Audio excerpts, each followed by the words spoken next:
Man, when I inked this deal, nobody told me I was following Michelle Malkin. I feel almost naked up here. No MAGA hat.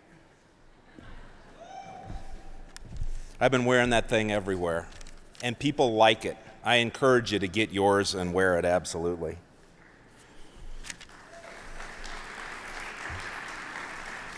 It's been a long day. Got here about 15 hours ago, I think. We walked in the building at 5:15 to get ready for the radio show.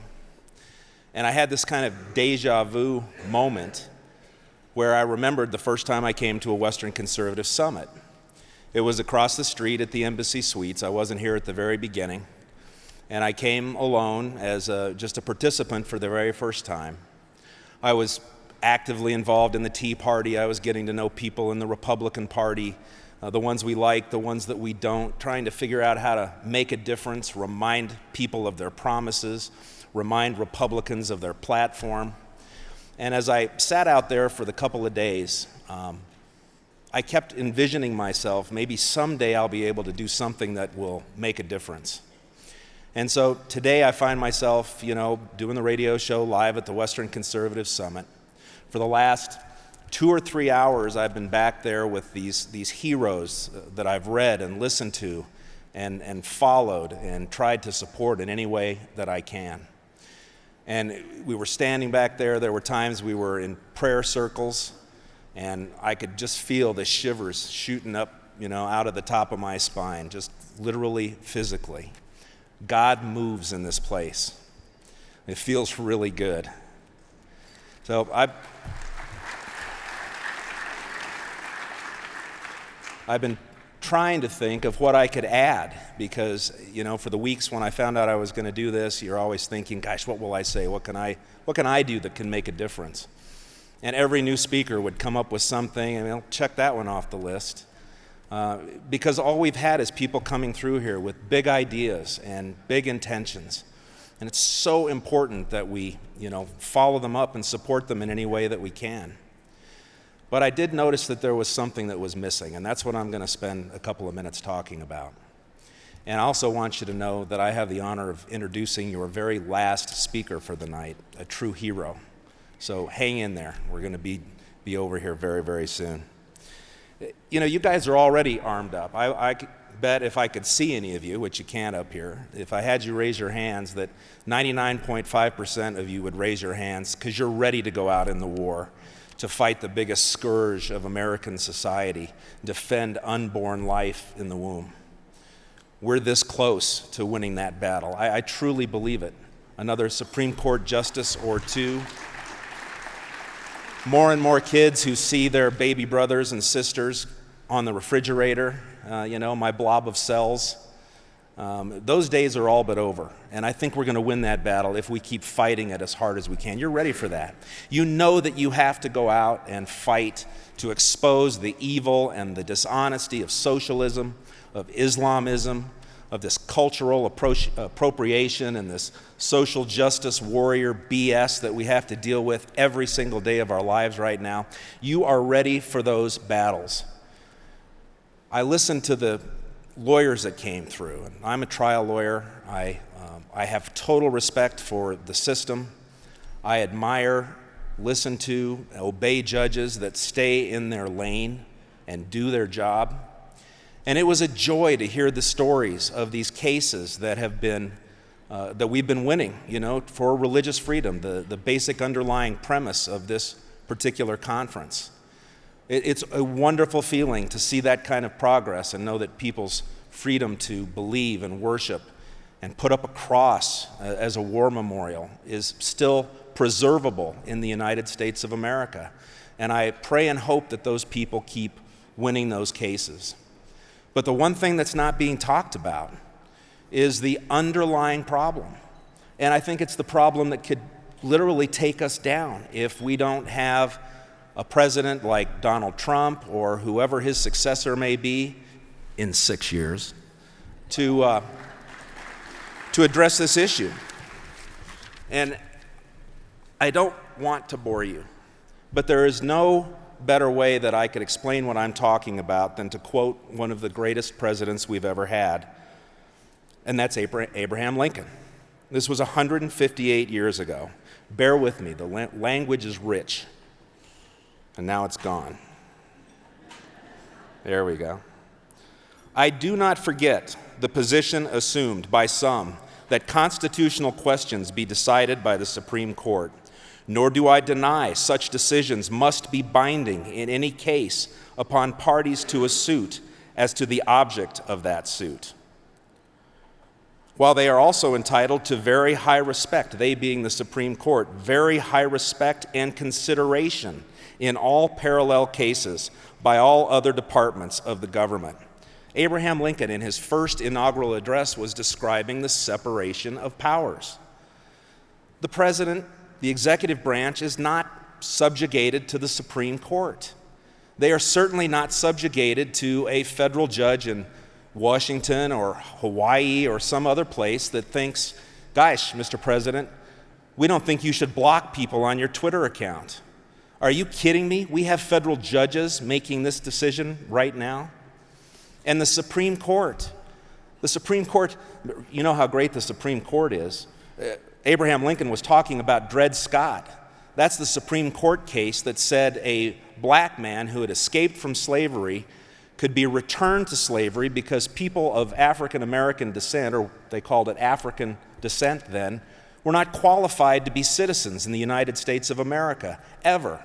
And that even if they were, that would violate the property interest of his master. That's the Supreme Court working. Should we always follow everything that the Supreme Court tells us we have to do? The same Supreme Court that in 1973 made it a constitutional right. They found the penumbras and the emanations in the Constitution that led to a constitutional right for a mother to rip her baby apart in her own womb.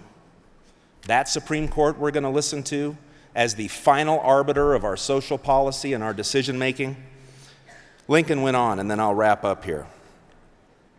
He said, "And while it is obviously possible that such decision may be erroneous in any given case, still the evil effect following it, being limited to that particular case, with the chance that it may be overruled and never become a precedent for other cases, can better be borne than could the evils of a different practice."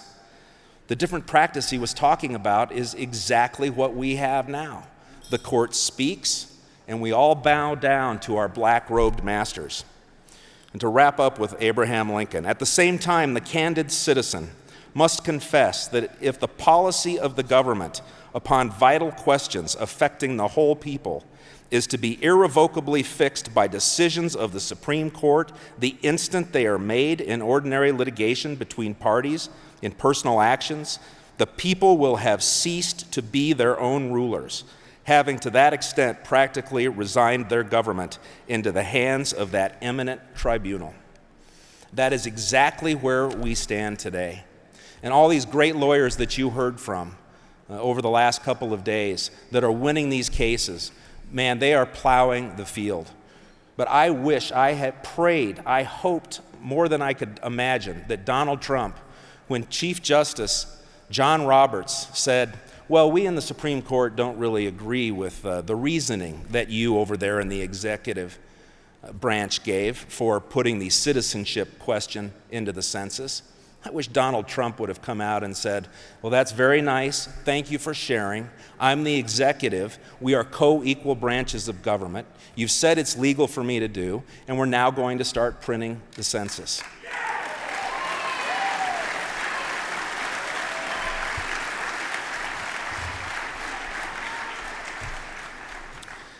If we don't start encouraging people who aspire to the bench, people in the executive branch who have the ability, the presence, the power, the courage. Donald Trump, have you ever seen anyone with more courage? If we don't get on board with not diminishing the court, disrespecting the court, but putting it back in its rightful co-equal place among the three branches of our government, then we will forever be ruled by these black-robed masters. And as a lawyer, I just can't live with that.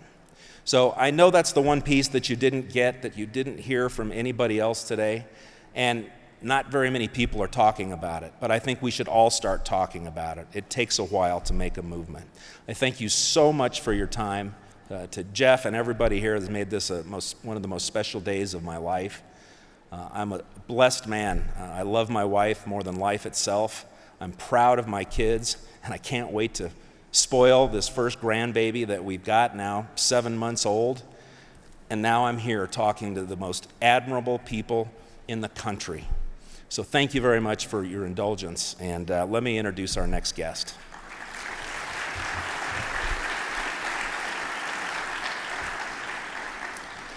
Daniel Reed Crenshaw is 35 years old, and he's the Texas freshman to the U.S. House of Representatives, and I've described him as a fast-rising beacon of liberty.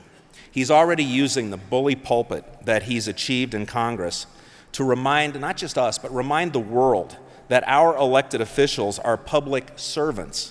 They work for us, and their job is to defend and protect the Constitution. Congressman Crenshaw was born to American parents in Scotland. He lived in other foreign lands. He has seen the world, and he earned the right to lecture the world on freedom as a 10-year Navy SEAL.